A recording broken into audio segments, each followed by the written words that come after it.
TP mesure de pH de différents produits ménagers. Pour ce TP, nous avons besoin de morceaux de papier pH, d'un nuancier, de différents produits ménagers, de pots de yaourt et de pipettes, une pipette différente pour chaque liquide. Pour chaque liquide, nous allons verser 1 ou 2 gouttes sur le papier pH et comparer la couleur du papier pH avec le nuancier. Nous commençons par l'eau.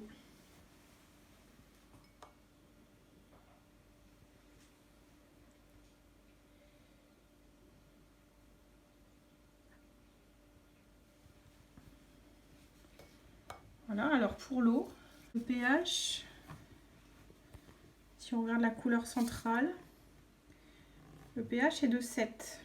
Parce que la couleur centrale du papier, là où la goutte a été déposée, est jaune, comme le pH 7. On continue avec l'eau de Javel. Pour le Javel, il faut bien prendre garde à regarder la première couleur prise par le papier, parce que l'eau de Javel est un décolorant. Alors on y va pour le Javel.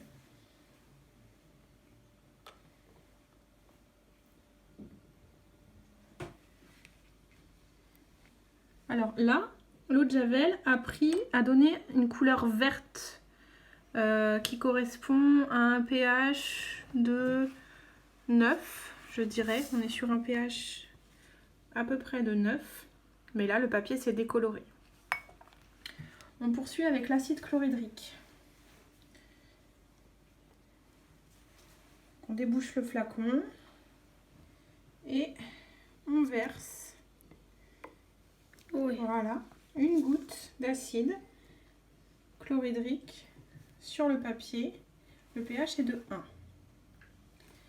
On poursuit avec le bicarbonate de soude dissous dans l'eau.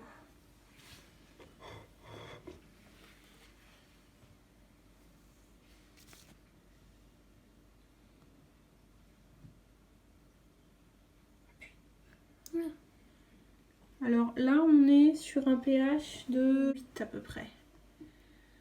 On continue avec le détartrant. Alors, comme indiqué sur la feuille de TP, c'est pas du détartrant WC que j'ai pris, c'est du détartrant pour fer à repasser.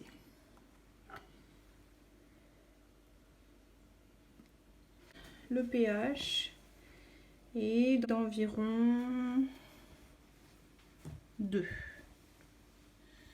On poursuit avec l'eau savonneuse. Donc on a en fait gratté des petits copeaux de savon qu'on a dissous dans l'eau. Et là, le pH est de 9 à peu près pour l'eau savonneuse. Et nous terminons avec le vinaigre blanc.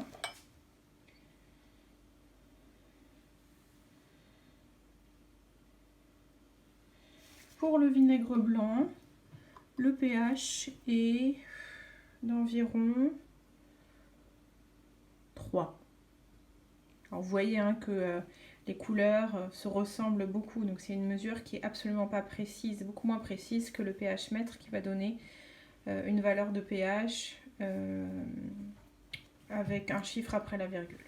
Une dernière remarque, c'est que plus le pH est bas et se rapproche de 0, plus la solution est acide. Donc plus elle va être corrosive et donc dangereuse. Même chose quand la solution est basique. Plus le pH est élevé, proche de 14, plus la solution est basique et donc plus elle va être corrosive.